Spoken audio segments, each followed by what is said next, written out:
Something crazy right now is happening, and it is all circulating around the SEC and banks.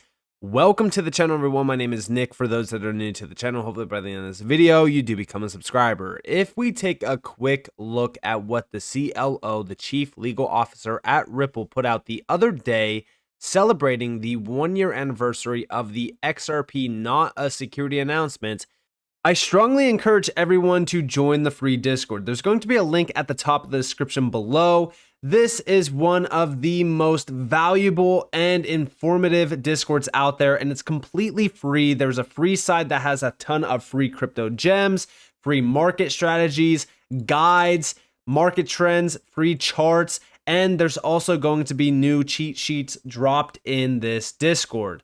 And already, we have a ton of testimonials from members of the Discord that have been absolutely loving it. So what are you waiting for? Go and click the link at the top of the description below and join the free Discord.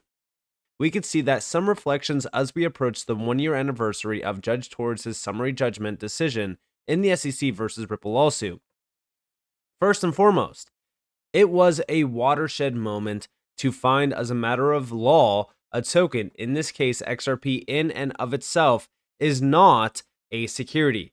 This decision led to a spate of others, most recently in the Binance case, that recognized the SEC's gross overreach and lack of faithful allegiance to the law under Chair Gensler. The courts have provided a much-needed check on the SEC's behavior, but clarity on a token-by-token basis through interminable litigation is unacceptable. Policymakers on both sides of the aisle are getting increasingly frustrated with the lack of legislative progress on crypto as the US continues to fall behind the rest of the world.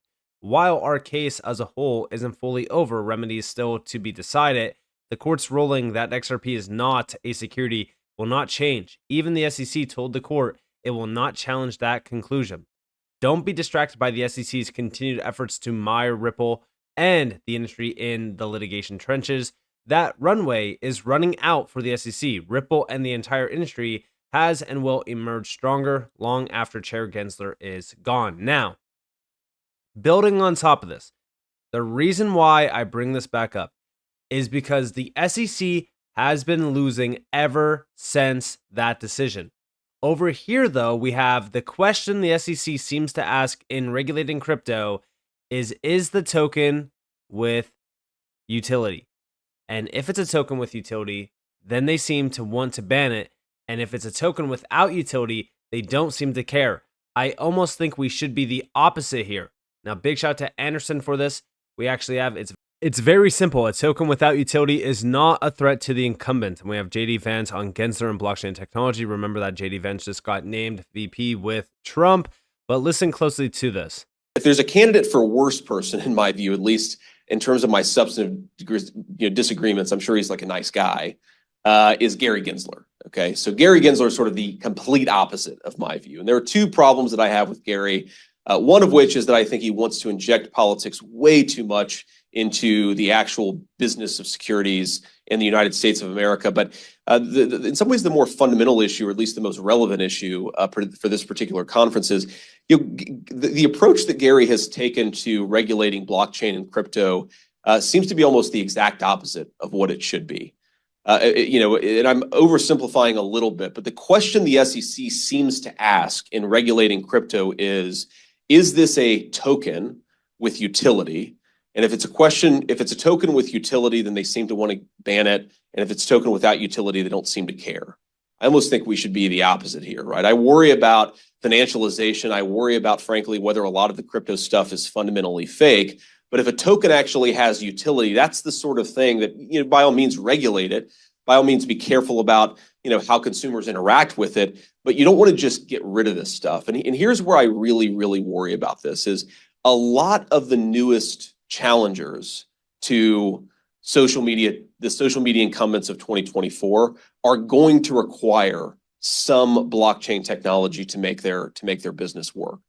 Maybe they'll require a token that supports verification.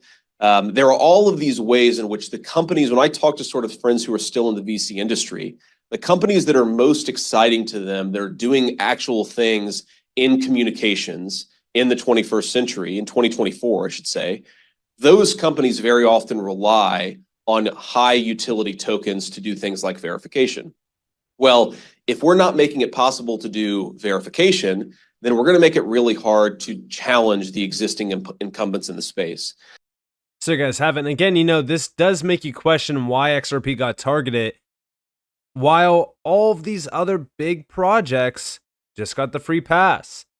Again, the utility is the big focus here. But outside of this, we also have over here, I think we really need a reset. This is from Hester Pierce. Meanwhile, Hester Pierce complains again about how wrong the SEC's approach is.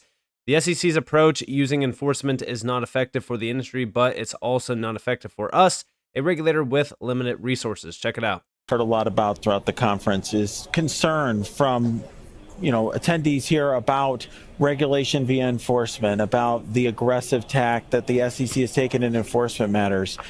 Does it concern you as a commissioner that so many in the industry are viewing the SEC as an adversary or as a obstacle to progress?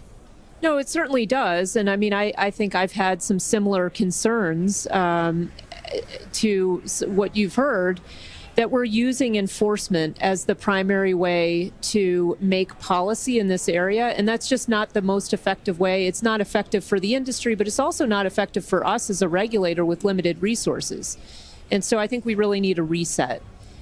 We need to engage people in policy making whose job is not enforcement, but whose job is actually policy making. And that's a different set of people at the SEC. It seems that there is. So there you guys have it. Now, building on top of this, as we really look at what's going on at the SEC, there's a lot of problems. More so recently, back in March of 2023, when we heard the story break around Operation Choke Point 2.0, the number one thing that we were looking at was debanking of crypto. All right. And you might be saying, Nick, what's going on? We just went from, Hester Pierce calling for a reset. We were talking about, how bad of a job the SEC is doing. So now we're talking about debanking. Yes, because this is the focus of the SECs. Remember, going back to this post over here with JD Vance, the focus is incumbents, right? A token without utility is not a threat to the incumbents. Well, when we started to see the debanking of crypto, it became very, very clear what the SEC, and it's not just the SEC, we're talking about the Fed, the FDIC, the OCC, all of them, all these major government agencies, they were targeting this space from all sides to protect the big banks. XRP and Ripple are two of the biggest threats to the big banks. And more recently from Eleanor Terrett, we got confirmation from the former Solicitor General under Obama. We have regulators are deliberatively debanking crypto. Despite the digital assets industry's pressing need for banking services, federal regulators have waged a concerted, coordinated campaign to debank the industry. And this is confirmation of that. This got posted on July 4th. And what came after this was SAB 121 being repealed. And guess what? The House vote to override President Biden's veto to repeal the SEC's anti-crypto rule, SAB 121, was postponed after a dramatic letter was sent from President Biden to the House. We should not be doing business this way. Check it out. A message from the President of the United States. Mr. Speaker, Madam Secretary, I am directed by the President of the United States to deliver to the House of Representatives a message in writing. the gentleman from North Carolina is recognized. The idea that Congress is going to wait because you have banks trying to get a special carve out for themselves from Gary Gensler and the SEC, that's not sound public policy. And the idea that Congress is going to wait and pause on overriding the president's veto of really bad policy that harms consumers just because we have a rumor that two people are talking or 10 people are talking, that's not the way a great state should do business. A great nation state, the best capital markets on the globe. We should not be doing business this way. A message from the President of the United States. Now, I completely agree with Patrick McHenry. The problem is that a lot of these congressional members, all they do is talk. Zero motion, zero activity at all from any of them. This is a problem. But why is SAB 121 really a big focus right now? Well, check this out. Surprise, more people aren't reporting on this. The SEC is granting exceptions to SAB 121 for several large American banks.